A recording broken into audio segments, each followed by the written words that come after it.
तो hello guys, once again welcome back to our YouTube channel the Edutarian. और आज हम क्लास 11 फिज़िक्स के सबसे पहले चैप्टर का सेकंड वीडियो लेके आए हैं, और जो कि मोस्ट प्रोबेबली लास्ट वीडियो भी होगा। और इस वीडियो में हम क्या पढ़ेंगे?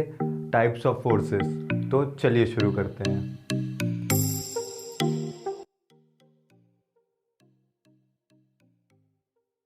जिस चीज़ के बारे में अभी हम डिस्कस करने वाले हैं उसका नाम क्या है? फोर्स। और इस शब्द से हम लोग बहुत ही ज़्यादा रूबरू हैं। ये वही शब्द है जिसका प्रयोग रोज़ सुबह आपकी मम्मी और पापा लोग करते होंगे। डेली वो आपको फोर्स करते हैं कि बच्चा पढ़ लो, लेकिन हम लोग नहीं पढ़ते हैं। और इसी शब्द का प्रयोग आपके दोस्त भी करते हैं कि वो आपको कहते हैं या फिर आपको फोर्स करते हैं कि चलो खेल खेला जाए। तो फोर्स बहुत ही ज़्यादा सिंपल वर्ड है। आप डेली लाइफ में हर समय इसका यूज़ होता है। पढ़ने के लिए मम्मी फोर्स कर रही है, खाने के लिए मम्मी फोर्स कर रही है, लेकिन फिर भी नहीं खाना। लेकिन दोस्त थोड़ा सा फोर्स करेगा कि चलो खेला जाए, तुरंत चले जाएंगे खेलने।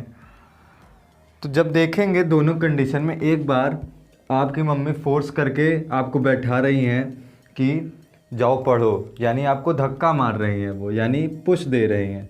और दूसरे कंडीशन में आपका दोस्त आपको खींच के लेके चला गया कि चलो खेला जाए, पुल।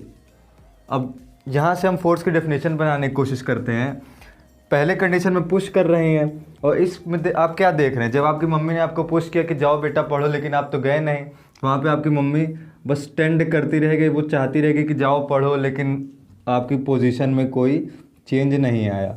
जबकि इस वाले कंडीशन में, पुल वाले कंडीशन में, आपके दोस्त ने थोड़ा सा पुल किया कि हाँ चल पे चल खेला जाए, तो तुरंत उठ के चले गए, यानी आप यहाँ पे आपकी पोजीशन पे चेंज आया। तो इसी पे हम लोग अपने फोर्स की डेफिनेशन बना देते हैं। क्या होता है फोर्स? कि तो फोर्स की डेफिनेशन क्या बन गई? फोर्स इज अ पुश और पुल विच चेंज और tends to change the position of object with respect to time. Object क्या हुआ? यहाँ पे तो हम ऑब्जेक्ट थे जिसको बार बार फोर्स किया जा रहा था कि चलो पढ़ो या फिर चलो खेला जाए। और बाकी इसकी डेफिनेशन में ये एक तरीके का पुश या पुल है, पुश या फिर पुल है, जो कि क्या करता है? या तो चेंज कर देगा, या तो खेलने चले जाएंगे, या तो टेंड्स टू चेंज, यानी कि आपकी मम्मी फोर्स करे फिर भी आप नहीं पढ़ रहे, यानी कोई चेंज नहीं आया, लेकिन आपकी मम्मी लगातार आपको फोर्स करे जा रही हैं। तो यही या तो चेंज कर देगा, या तो tends to change position of object, आपकी position with respect to time. ये तो एक फॉर्मेलिटी वाला वर्ड है जो हर जगह यूज होता है समय के साथ, क्योंकि कुछ भी काम होगा समय तो अपने आप बीतेगा। तो यही आपकी फोर्स की डेफिनेशन बन जाती है। और जो आपका फोर्स होता है वो कभी कभी हो सकता है, मतलब फोर्स जो है वो लार्ज या फिर स्मॉल, किस बेसिस पे होता है? ये दो, अगर इसको हम लोग नॉर्मल भाषा में समझें तो मान लीजिए एक सिमरन है और उसके पीछे एक राज पड़ा है, एक राहुल पड़ा है, और आप कौन हैं? सिमरन के भाई हैं। अब आपको इन दोनों के सिमरन के पीछे से हटाना है। तो अगर इसमें से मान लेते हैं राज जो है आपके वजन से हल्का है, ये आपसे हल्का है वजन में, जबकि ये आपसे वजन में ज़्यादा है। तो अगर इसको हटाना होगा तो इससे अगर जाके लड़ाई करेंगे तो इसमें आपकी बहुत ज़्यादा ही फोर्स है, जो कि बहुत ज़्यादा, मतलब बहुत ज़्यादा फोर्स यूज़ नहीं होगा। राज हल्का पतला सा एक हड्डी का, तो इसको आप एक मुक्का मारेंगे, ज़रा सा फोर्स देंगे तो ये हट जाएगा।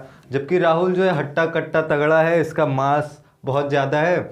जब इससे लड़ाई करेंगे तो आपको बहुत ही ज़्यादा फोर्स करना पड़ेगा, बहुत उसको मारना पड़ेगा, तब जाके वो हटेगा। तो यहाँ से आपको क्या समझ में आया कि फोर्स आपका लार्ज है या स्मॉल, ये किस चीज़ पे डिपेंड करता है? जिस भी ऑब्जेक्ट पे फोर्स लगाया जा रहा है उसके मास पे ये डिपेंड करता है कि उसका जो फोर्स का अमाउंट होगा वो लार्ज होगा या फिर स्मॉल होगा। और फोर्स जो होता है वो आपका वेक्टर क्वांटिटी होता है। ये तो लगभग सब लोग जानते हैं, 9th क्लास में पढ़ के आए। Force is a vector quantity. Force एक वेक्टर क्वांटिटी होती है, और यानी कि अगर कहीं पे आपको फोर्स वेक्टोरियली इसका एडिशन होगा, वेक्टर क्वांटिटी होती है। किसी पॉइंट पर अगर एक फोर्स ऐसे लग रहा है, एक ऐसे लग रहा है, एक इधर लग रहा है, एक इधर लग रहा है, तो क्या करेंगे? इसका वेक्टर एडिशन कर देंगे, सभी का वेक्टोरियली ऐड कर देंगे तो आपको नेट मिल जाएगा। ये सिंपल सी बात है। अब वेक्टर एडिशन क्या होता है अभी आगे चल के हम लोग देखेंगे सब कुछ। अच्छा, ये चीज़ ज़रूरी है क्या कि हर बार केवल living thing he force exert करे, यानी या फिर हम करें या आपकी मम्मी करे या आपका दोस्त करे या सिमरन का भाई करे? ज़रूरी तो नहीं है ना कि हर टाइम जो फोर्स रहे वो एक लिविंग थिंग ही करे। नॉन लिविंग थिंग भी तो कर सकता है। जैसे कि आप पढ़ाई के लिए नहीं बैठ रहे हैं और नहीं बैठ रहे, आप गेम खेलने में व्यस्त है, तो उधर से देखेंगे एक चप्पल ऐसे ऐसे ऐसे उड़ता आके गाल पे लगेगा पट से, तब समझ में आएगा मतलब कुछ फोर्स यहाँ फील होगा, किसी फोर्स आया चप्पल। तो आज क्या मालूम चला कि नॉन लिविंग थिंग से भी जो है फोर्स एक्सर्ट किया जा सकता है। ज़रूरी नहीं है कि हमेशा living thing he force exert करे।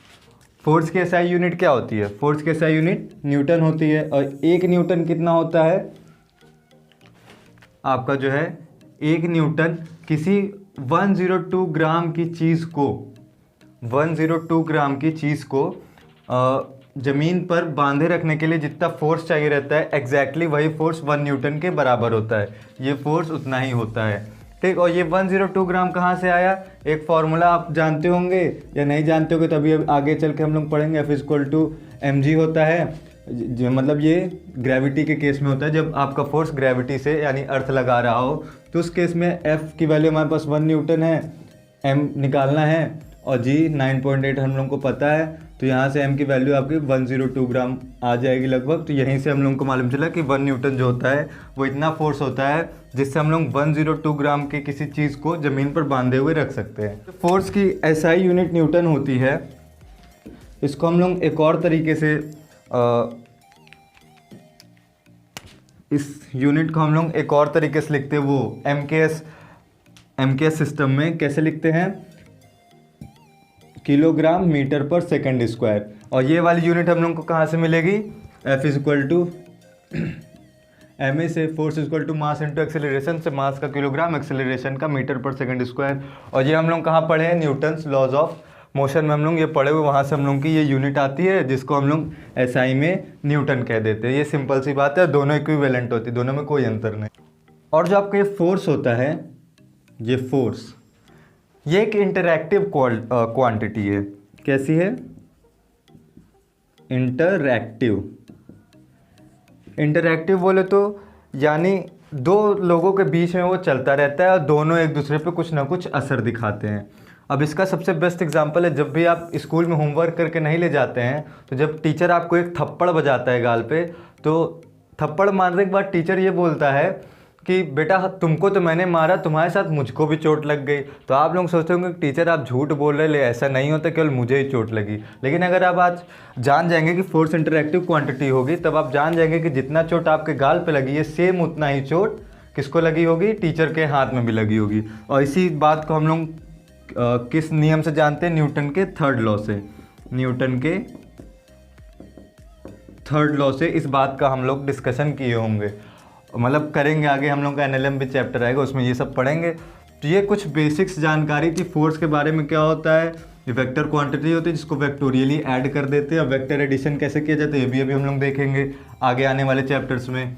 बाकी ये डेफिनेशन पुश और पुल विच चेंज और tends to change position of object with respect to time हो गया। और ये सब सिमरन, उसकी राज, उसका राहुल भाई सब हो गया। और एक न्यूटन इसका होता है जो कि कितना फोर्स होता है? 102 ग्राम की चीज़ को पृथ्वी पर रोके रखने के लिए होता है इतना फोर्स। इसके बाद हम लोग देख लेते हैं टाइप्स ऑफ फोर्स, जिस चीज़ के लिए ये मेन वीडियो बनाई जा रही है।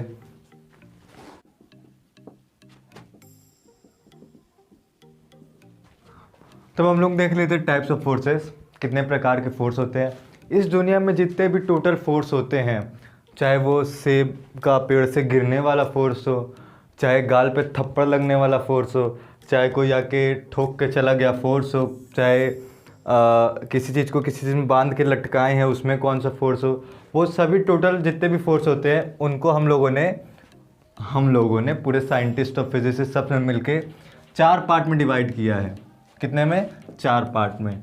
और वो चारों क्या क्या हैं? पहला जो है ग्रेविटेशनल फोर्स,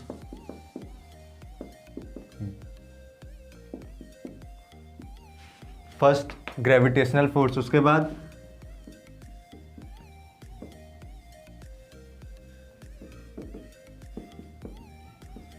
इलेक्ट्रोमैग्नेटिक फोर्स, फिर थर्ड क्या है?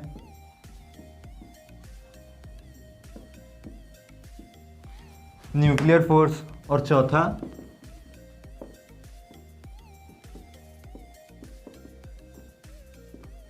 है वीक फोर्सेस। यानी जितने भी इस ब्रह्मांड में नहीं लेकिन इस पृथ्वी पर जितने भी कुल मतलब जितने भी टोटल प्रकार के हम लोग के पास फोर्स है, उन सभी फोर्सेस को 4 पार्ट में बांट दिया गया है। ठीक, कौन कौन सा? Gravitational force, electromagnetic force, nuclear force और वीक फोर्सेस। और सबसे पहले हम लोग किसकी बात करेंगे? ग्रेविटेशनल फोर्स की। आखिर वो होता क्या है?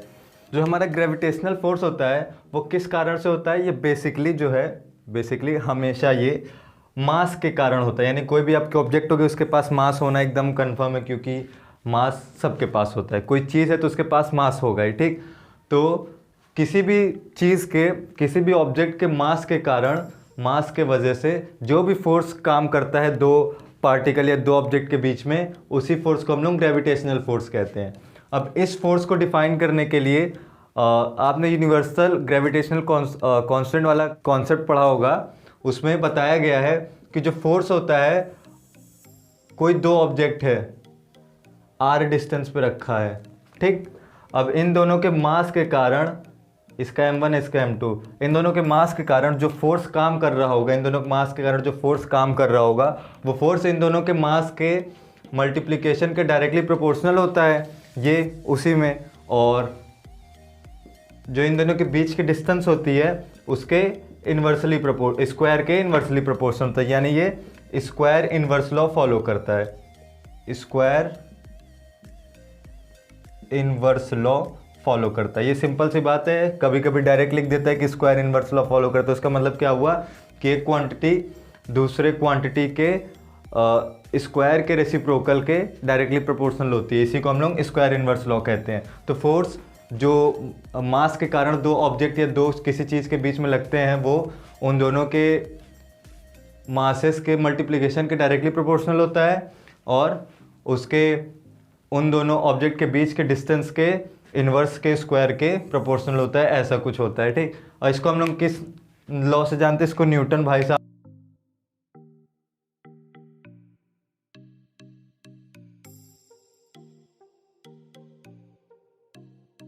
ये वाली जो पूरी बात है ये आप यूनिवर्सल ग्रेविटेशनल कांस्टेंट के अंडर में पढ़ेंगे। तो ये देख रहे हैं दो बात लिखी हुई है। अब इन दोनों को हम लोग क्या कर सकते हैं? एक साथ जोड़ सकते हैं। और जैसे ही एक साथ जोड़ देंगे, इन दोनों को जोड़ने के बाद क्या हो जाएगा? F इज इक्वल टू नहीं, अभी तो प्रोपोर्शनल रहेगा ना, m1 m2 upon r square. अब प्रोपोर्शनैलिटी का साइन हटाते हैं तो सबको पता है एक कांस्टेंट आता है, बहुत समय पहले से पढ़ते हुए आ रहे। तो यहाँ पे कौन सा कांस्टेंट आया? जी। और इसी को हम लोग क्या कहते हैं? Universal gravitational constant. तो ये किसी भी दो ऑब्जेक्ट के बीच में उनके मासेस के कारण लगने वाला फोर्स हम लोगों ने कैलकुलेट कर लिया, जो कि ये होता है। कभी भी निकालना रहेगा तो इसी फॉर्मूले में रख के हम लोग निकाल देंगे। अब निकालते समय आप लोग पूछेंगे कि ये जी क्या है, मतलब जी की वैल्यू भी तो रखनी पड़ेगी। तो जी की वैल्यू हमारी होती है 6.67 इंटू 10⁻11। और इसकी यूनिट क्या होगी? यूनिट कैसे निकाल सकते हैं?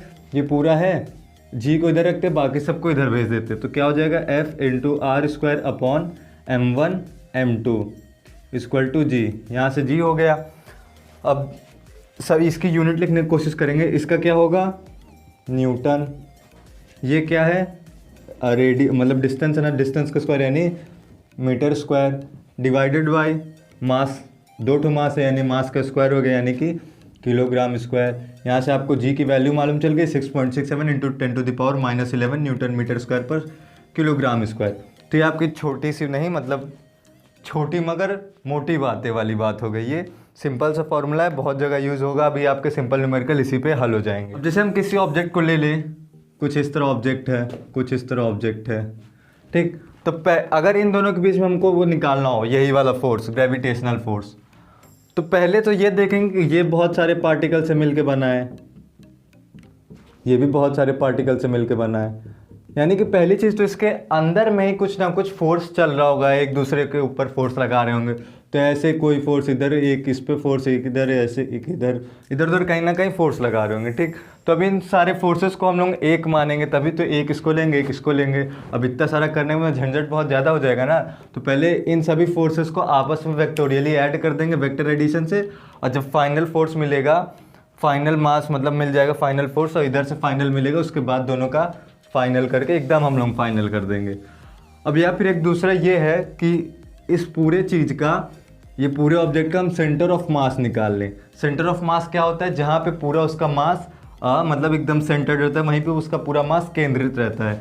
और जैसे सेंटर ऑफ मास निकालेंगे, इसका सेंटर ऑफ मास निकालेंगे, फिर उन दोनों के बीच में सिंपली हम कैलकुलेट कर सकते हैं, वो ज़्यादा आसान पड़ता है।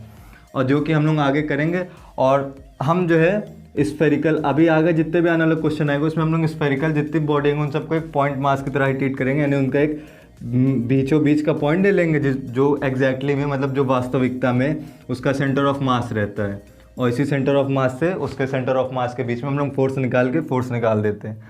अब बात करें इस फोर्स की डायरेक्शन क्या होती है, तो अगर ऐसे दो ऑब्जेक्ट है, इन दोनों के बीच की डिस्टेंस r है। अब इसके फोर्स की बात करें तो ये जो फोर्स होता है इन दोनों के लाइन जॉइनिंग के, मतलब इसी लाइन, जो लाइन जॉइनिंग करता है उसी के संरेखीय रहता है, कोलिनियर रहता है। यानी ये ऐसे इन दोनों के बीच की डिस्टेंस है, तो जो फोर्स या तो इस साइड ऐसे लगेगा या तो इस साइड ऐसे लगेगा, मतलब इसी लाइन के साथ में ही कहीं ना कहीं लगता रहेगा। अब अगर हम लोग अर्थ की बात कर ले, अर्थ का भी कुछ मास होता है, ठीक, और हम लोग का भी कुछ मास होता है, यानी हमारे और अर्थ के बीच में भी कोई ना कोई फोर्स लगा रहता होगा। तो उस फोर्स के बारे में लोग डिस्कशन कर लेते हैं। पहले इसको थोड़ा सा उड़ा देते हैं।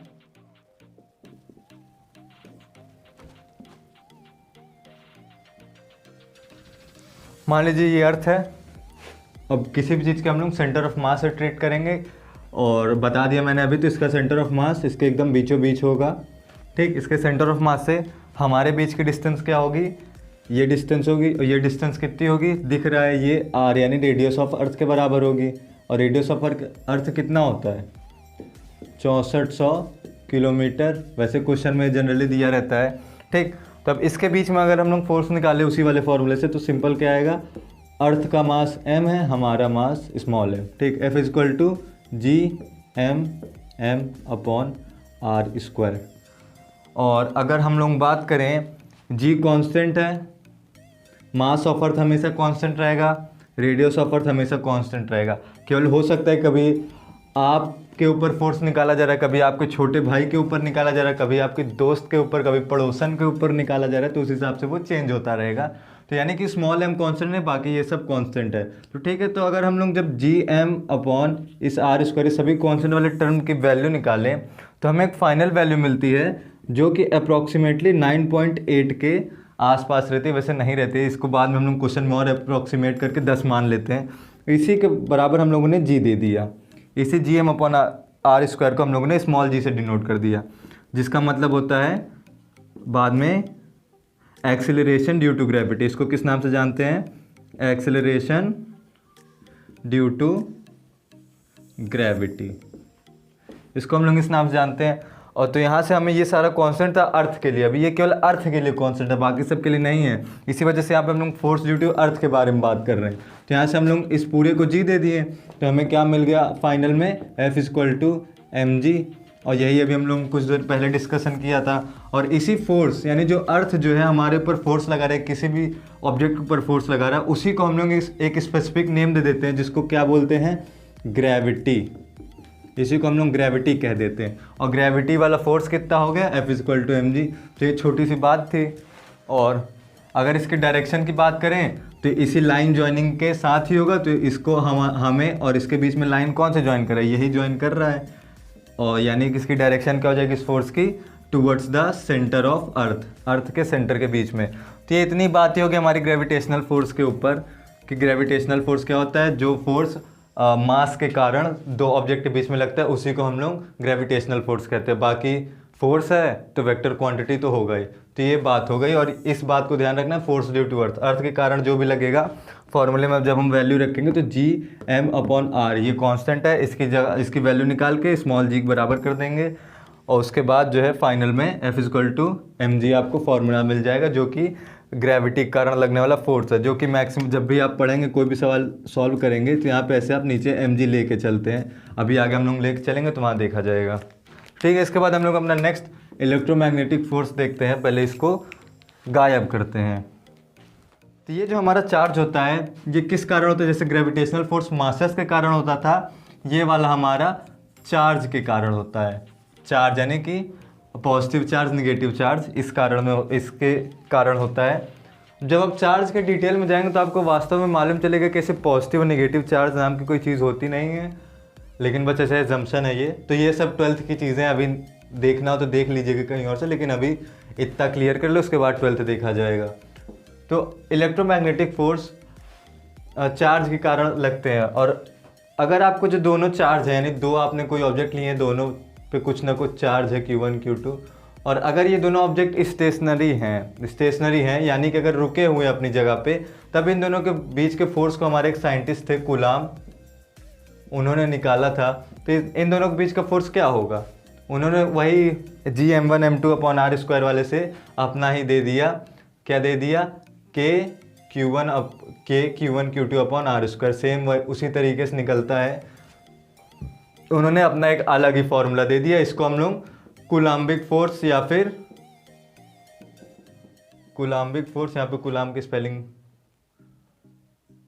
कूलाम्बिक फोर्स या फिर इलेक्ट्रोस्टैटिक फोर्स के नाम से जानते हैं। और जो आपका ग्रेविटेशनल फोर्स होता है, जो आपका ग्रेविटेशनल फोर्स था, वो हमेशा अट्रैक्टिव इन नेचर होता है, अट्रैक्टिव इन नेचर होता है। जबकि इलेक्ट्रोमैग्नेटिक फोर्स आपका, अगर चार्ज आपका सेम है तो इस कंडीशन में ये रिपल्सिव होगा, यानी एक दूसरे को इधर उधर भगाने लगेगा, और अपोजिट चार्ज आएंगे तो अट्रैक्ट होगा। अब इसको रियल लाइफ में कैसे देखेंगे? बहुत सिंपल एग्जांपल है। आप अपने क्लास में जाते हैं, सबसे आगे वाली सीट पे कोई लड़की बैठी, आप भी उसको देखते देखते उसके पीछे वाली सीट पे बैठ जाएंगे, देखेंगे अपोजिट अपने आप अट्रैक्ट होकर एक दूसरे के अगल बगल आ जाएंगे, पास आ जाएंगे। ये सब सामने सामने दिखता है, क्या बताया जाए। तो इसी तरह आपका इलेक्ट्रोमैग्नेटिक फोर्स रिपल्सिव भी होगा, अट्रैक्टिव भी होगा। रिपल्सिव का अपने दोस्त को छोड़ दिए, आप चले गए अपना आगे, उसको रिपेल करके हटा दिए, खुद आगे चले गए, repulsive.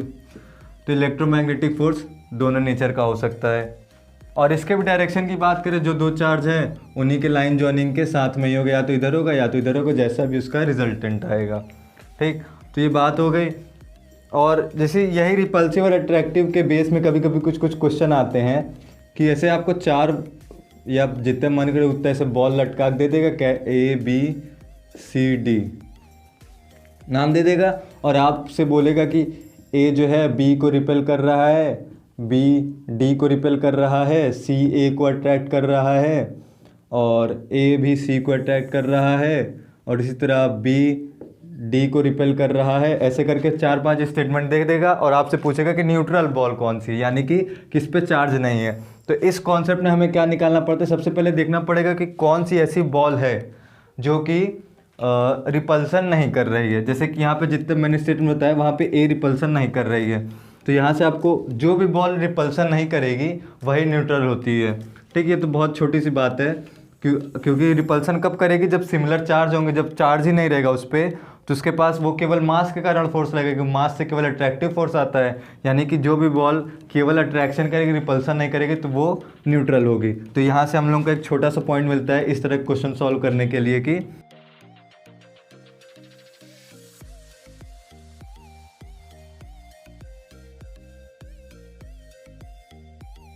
Repulsion is confirmation of charge. ये छोटा सा पॉइंट उस तरह के क्वेश्चंस को सॉल्व करने के लिए। और जो हमारा फॉर्मूला था F = K Q1 Q2/r², ये आपका कांस्टेंट हुआ, जिसकी वैल्यू कितनी होती है? 1/4 पाई एप्साइलन होती है, और एप्साइलन = K एप्साइलन नॉट होता है। तो यहाँ से आप 1/4 पाई K एप्साइलन नॉट लेके चलेंगे। और जब आप इस K की वैल्यू, अगर हम लोग इस पूरे चीज़ की बात करें, किसके लिए बात करें, ये जो भी हमारा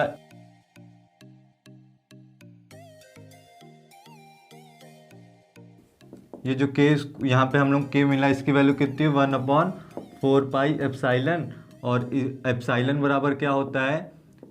K एप्साइलन नॉट। तो ये सब आप 12th में पढ़ेंगे। तो यहाँ से इसकी वैल्यू हम लोग लिख देंगे 1/4 पाई एप्साइलन नॉट के।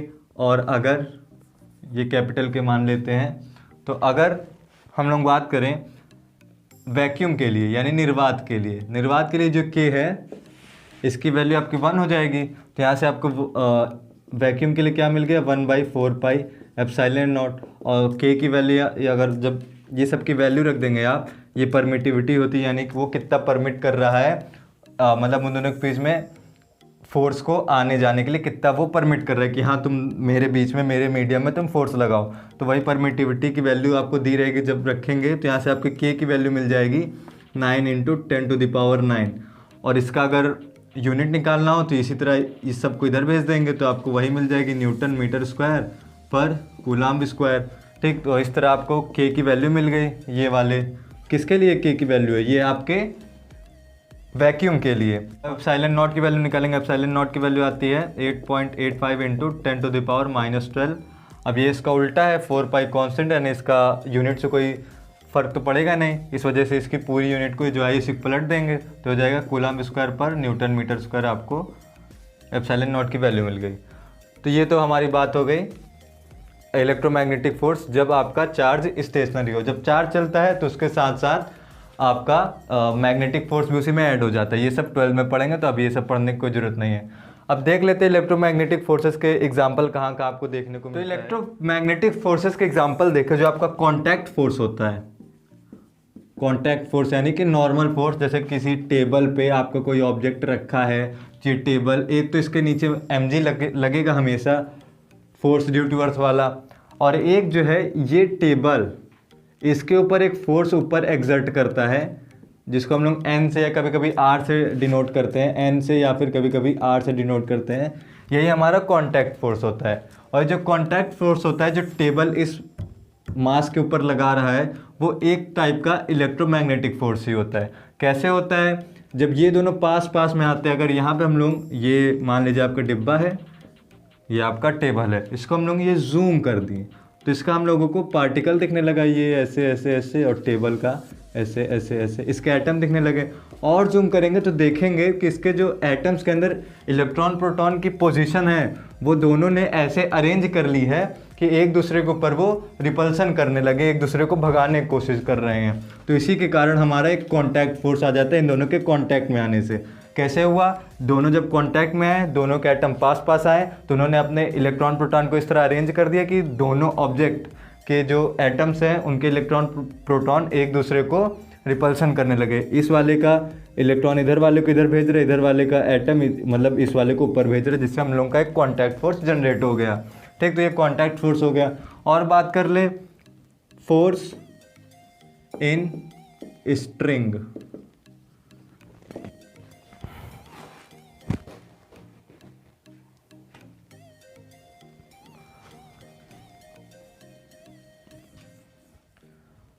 और कॉन्टैक्ट फोर्स, जैसे कि इसी के नाम पे जो है, मतलब कॉन्टैक्ट फोर्स, अगर आपका ऑब्जेक्ट जो मूव करने लगा तो ये कॉन्टैक्ट फोर्स से एक आप कंपोनेंट निकाल देंगे जो कि इधर उधर कहीं आएगा, जो कि आपका फ्रिक्शन हो जाएगा। ठीक, फ्रिक्शन भी एक तरीके से उसको जो भी है उसको अपोज करना चाह रहा है, तो ये फ्रिक्शन भी किसके कारण होता है, इलेक्ट्रोमैग्नेटिक फोर्स होता है, मतलब एक टाइप का। और बात करें स्ट्रिंग में, किसी स्ट्रिंग को ले लीजिए, तो स्ट्रिंग में मान लीजिए स्ट्रिंग है, इससे कोई मास लटका है, तो यानी स्ट्रिंग अपने आप स्ट्रेच हो गई।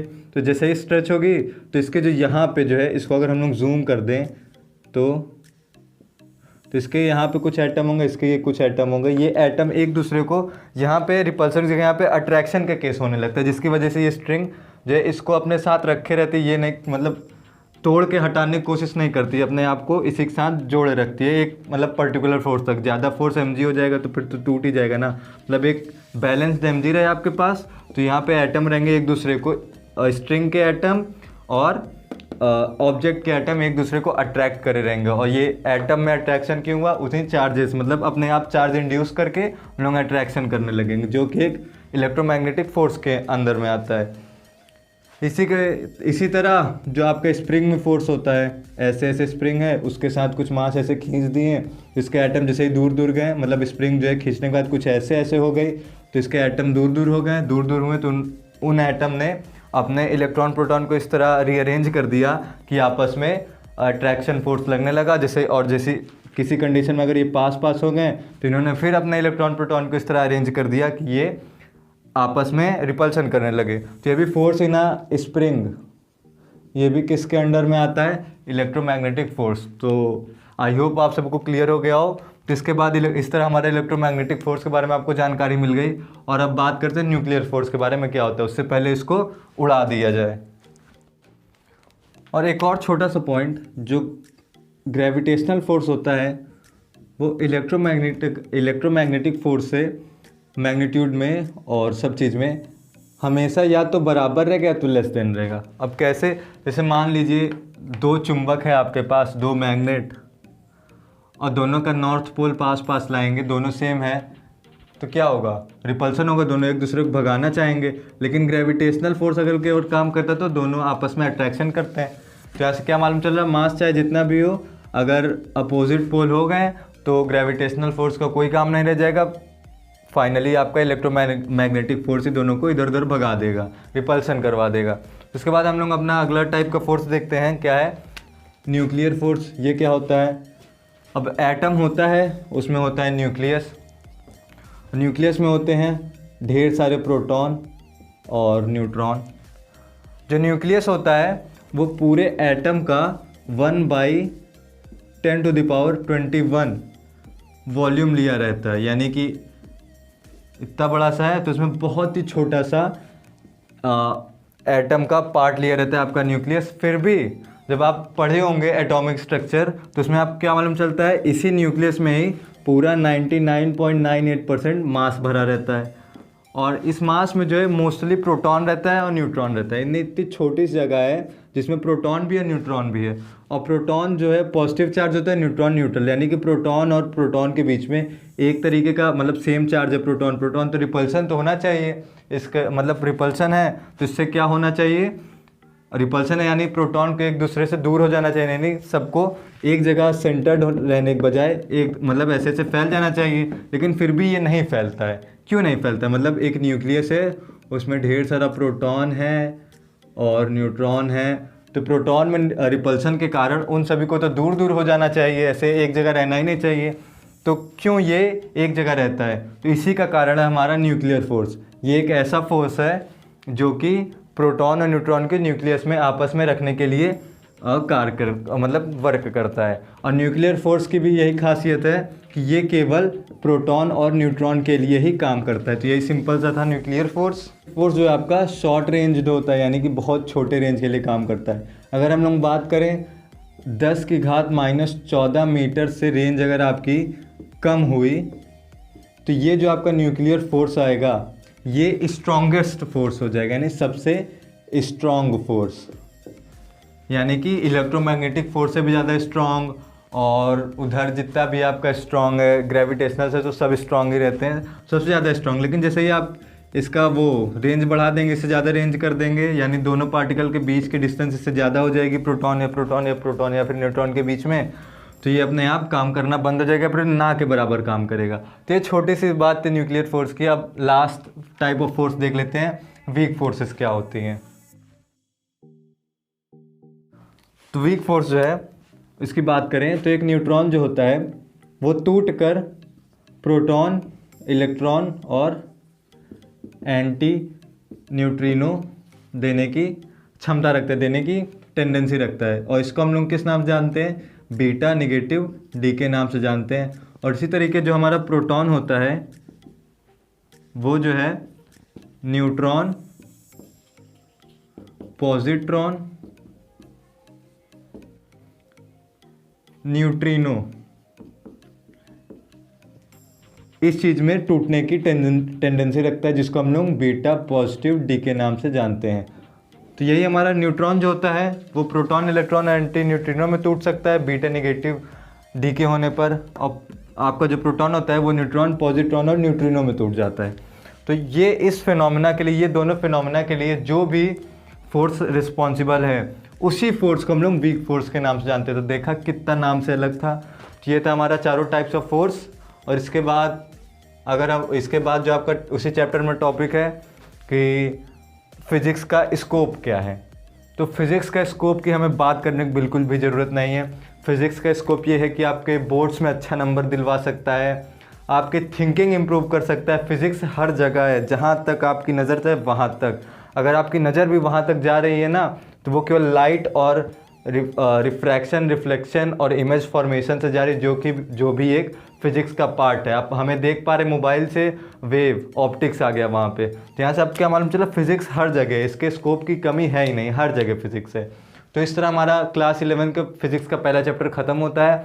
अगर इसमें आपको कोई भी डाउट हो तो कमेंट करके पूछें, या फिर हमारा टेलीग्राम ग्रुप ज्वाइन कर लें, वहाँ पे भी आप पूछ सकते हैं।